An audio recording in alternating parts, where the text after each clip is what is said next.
Excella Education Study in USA assured scholarship. Contact 9881 welcome to I dream. నేను మీ సురేఖ. సాధారణంగా ఇంటర్మీడియట్లో MPC తీసుకుంటే చాలా ఆప్షన్స్, కెరియర్ ఆప్షన్స్ ఉంటాయని మనందరికీ తెలుసు. అయితే బైపీసీ మాత్రం ఓన్లీ ఎంబీబీఎస్ చేస్తున్న వాళ్ళకి మాత్రమే, డాక్టర్ అవ్వాలనుకున్న వాళ్ళకి మాత్రమే అనే అపోహ పేరెంట్స్లోనూ ఉంది, పిల్లల్లోనూ ఉంది.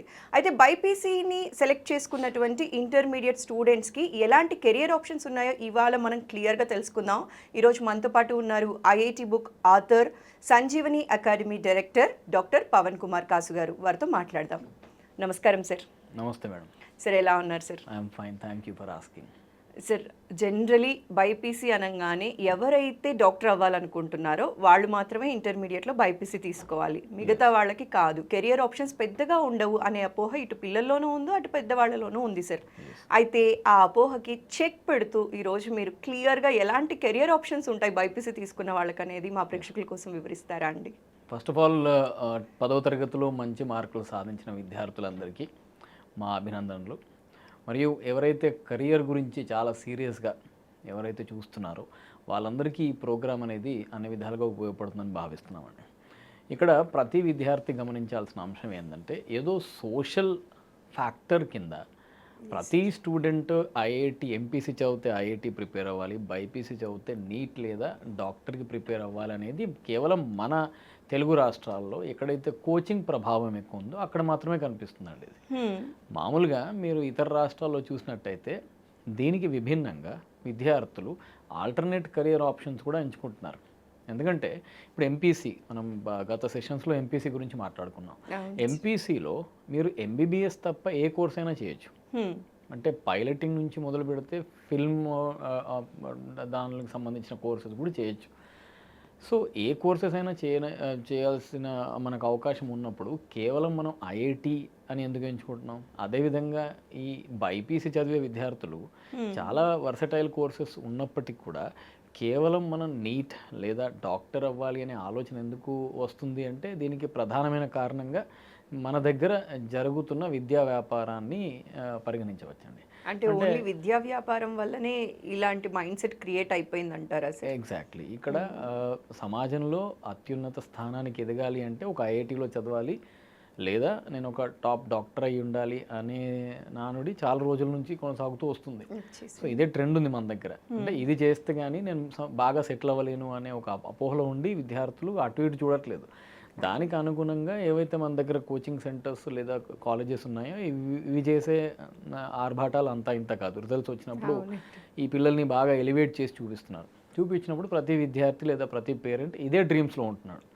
సో ఇక్కడ ఎంపీసీ చదివిన విద్యార్థి డాక్టర్ తప్ప ఏదైనా కావచ్చు, బైపీసీ చదివితే డాక్టర్ తప్ప ఏది కాలేవు అనే ఒక ట్రెండ్ అనేది మన దగ్గర సెట్ అయింది. ఇదే అపోహలో బైపీసీ చదవడానికి చాలామంది విద్యార్థులు జంకుతున్నారు. ఎందుకంటే ఈ బైపీసీ పిల్లలు నీట్ ఎగ్జామ్ 20 నుంచి 25 లక్షల మంది రాసే ఈ పరీక్షలో కేవలం 1,00,000 సీట్లే ఉన్నాయి. అంటే మిగతా 24 లక్షల మంది ఏదైతే దేశవ్యాప్తంగా ఈ పరీక్ష రాస్తున్నారో వీళ్ళు సెటిల్ అవ్వట్లేదా అంటే అట్లేం లేదే. వీళ్ళకు చాలా ఆల్టర్నేట్ కోర్సెస్ ఉన్నాయి. ఈ ఆల్టర్నేట్ కోర్సెస్ గురించే మనం ఈరోజు చర్చించాలి. ఖచ్చితంగా చర్చించాలి సార్. ఎందుకంటే ఆ కన్ఫ్యూజన్ చాలా మందిలో ఉంది. బైపీసీ అనగానే ఇటు పేరెంట్స్ ఒప్పుకోవట్లేదు, పిల్లలు ఆలోచిస్తూ ఉన్నారు. సో అలాంటి వాళ్ళందరికీ ఈ వీడియో ద్వారా కొందరు మారినా కూడా పిల్లల ఫ్యూచర్ బాగుంటుంది అని అంటే. అవును, అంటే ఇక్కడ కోవిడ్ తర్వాత ఇప్పుడు బయో వార్స్ ఎక్కువ అయ్యే రోజులు వచ్చినాయండి. ఇప్పుడు యుద్ధాలు అంటే ఏదో ఒక దేశం ఇంకొక దేశం మీద మిసైల్ దాడులు చేసుకోవడమే కాదు, కొన్ని రూమర్స్ కూడా ఉన్నాయి, కొన్ని దేశాలు ఈ కోవిడ్ని క్రియేట్ చేసినాయి. సో ఇట్లాంటి బయో వార్స్ జరిగిన, లేదంటే ఏదైనా క్యాలమిటీ వల్ల ఏదైనా బ్యాక్టీరియా లేదా వైరస్ పుట్టి జనాలలో ఈ డిసీజెస్ పెరిగినా కూడా the first layer of the saviours కింద మెడికల్ ఆర్ హెల్త్ డిపార్ట్మెంట్కి సంబంధించిన వ్యక్తుల్ని పరిగణిస్తారు. సో దానిలో ఓన్లీ డాక్టర్సే ఉండరండి, వాళ్ళు ఫ్రంట్ లైన్లో ఉంటారేమో, కానీ దాని తర్వాత లేయర్స్ అన్నీ కూడా వీళ్ళంతా బైపీసీ లేదా బయాలజీ టచ్ ఉన్న వాళ్ళే. సో దానికి సంబంధించిన కోర్సెస్ గురించి ఇవాళ మనం మాట్లాడుకోవాలి. దానిలో భాగంగా ఇప్పుడు సపోజ్ నేను నా ఇంటర్మీడియట్లో బైపీసీ చదివిన తర్వాత నేను NEET, national eligibility cum entrance test, UG undergraduate courses కోసం నేను ఏదైతే ఎగ్జామ్ రాస్తానో దానిలో నాకు 1,00,000 రూపాయలు ర్యాంక్ వచ్చిందంటే నాకు ఖచ్చితంగా డాక్టర్ అయ్యే అవకాశాలు మెండుగా ఉంటాయి. రాని పక్షంలో ఇప్పుడు బీడిఎస్ కోర్సెస్ ఉన్నాయి, అది చదవచ్చు.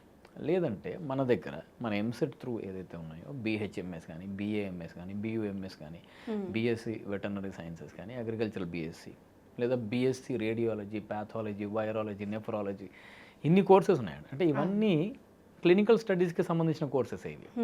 అంటే ఇప్పుడు నేను డైరెక్ట్ డాక్టర్ కాలేకపోవచ్చు. సో ఇక్కడ విద్యార్థులు నెక్స్ట్ లేయర్ కోర్సెస్ ఏవైతే ఉన్నాయో ఆ కోర్సెస్లో భాగంగా బీఎస్సీ మైక్రోబయాలజీ లేదా జెనెటిక్స్ ఈ కోర్సెస్ చేసి కూడా ఎంఎస్సి చేసి తర్వాత పిహెచ్డి వైపు ఇంట్రెస్ట్ ఉన్నట్టయితే రీసెర్చ్ సైంటిస్ట్గా చాలా ఆర్గనైజేషన్లో సెటిల్ అవ్వచ్చండి.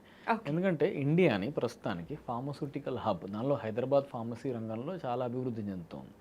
సో ఫార్మసీకి సంబంధించిన ఆపర్చునిటీస్ కూడా దినదినంగా మన దగ్గర పెరుగుతూనే ఉన్నాయి. సో ఇన్ని ఆపర్చునిటీస్ ఉన్నప్పుడు కేవలం నేనేదో ఎంబీబీఎస్ రాకపోతే నా జీవితంలో సర్వస్వం నేను కోల్పోయినట్టే, నేను డాక్టర్ అవ్వలేకపోతే ఇంకా దేనికి పనికిరాను అనే అపోహ పిల్లలు తీసేయాలి. రెండోది, ఎంబీబీఎస్ చదివితే అంటే డాక్టర్కి సంబంధించిన కోర్సెస్ చదివితే సెటిల్ అవ్వడానికి లేట్ అవుతుంది అనేది కూడా మన దగ్గర అదొకటి ఉందండి. అంటే ఎంబీబీఎస్ చదువుతూనే సరిపోదు, నేను పీజీ చేయాలి. ఇప్పుడు ఇవన్నీ ఫెదర్ ఇన్ ది క్రౌన్స్. అంటే మీరు ఫర్దర్గా పీజీ చదవడం, లేకపోతే ఏమైనా పీజీ డిప్లొమా కోర్సెస్ చేయడం, బయట దేశాలకు పోయి ఏదైనా కోర్స్ చేసి రావడం అనేది ఇది ఫెదర్ ఇన్ ద క్రౌన్. అంటే మీరు అడిషనల్ డిగ్రీస్ ఇవన్నీ. Very true sir. ఇప్పుడు సపోజ్ మన ఊర్లలో ఇప్పటికీ చూస్తే ఆర్ఎంపీ డాక్టర్లు కూడా చాలామంది ఫేమస్ ఉంటారు. అంటే అతని హస్తవాసి మంచిది ఫలానా వీళ్ళ దగ్గరికి పోతే తగ్గిపోతుంది అనేది ఒకటి ఉంటుంది. So this purely is because of the practice. So practice జరుగుతున్న కొద్దీ ఆ డాక్టర్ ఎక్స్పర్టీస్ సాధించి ఎక్స్పర్ట్ అయ్యి ఆ తర్వాత ఈ వ్యాధుల్ని నయం చేయడం అని జరుగుతూ ఉంటుందండి. So experience matter the most than the qualification అనేది యాడ్ ఆన్ బెనిఫిటే, కాకపోతే అదే సర్వస్వం కాదు. అంటే ఎంబీబీఎస్ చదివిన తర్వాత ఖచ్చితంగా నేను ఇంకొక 3 సంవత్సరాలు 4 సంవత్సరాలు ఏదో కోర్సెస్ చెయ్యాలి అని అవసరమేం లేదండి, చేస్తే మంచిది. Thank you so much sir. ఎందుకంటే ఈ కన్ఫ్యూజన్ అందరిలోనే ఉంది. ఆ కన్ఫ్యూజన్కి చెక్ పెడుతూ ఇన్ని ఆప్షన్స్ ఉన్నాయా అని చెప్పి ఇంకొకసారి ఆ జనాలకి అది గుర్తు చేసినట్టు అయ్యింది. తెలియని వాళ్ళకి తెలుసుకోవడానికి ఈ వీడియో చాలా యూస్ఫుల్ అండి. Thank you so much sir. మీరు చాలా బిజీగా ఉన్నప్పటికీ కూడా ఇవాళ మా ఇన్విటేషన్ని యాక్సెప్ట్ చేసి ఇక్కడికి వచ్చి చాలా విలువైన ఇన్ఫర్మేషన్ మా వాళ్ళకి అందించారు. నమస్కారం.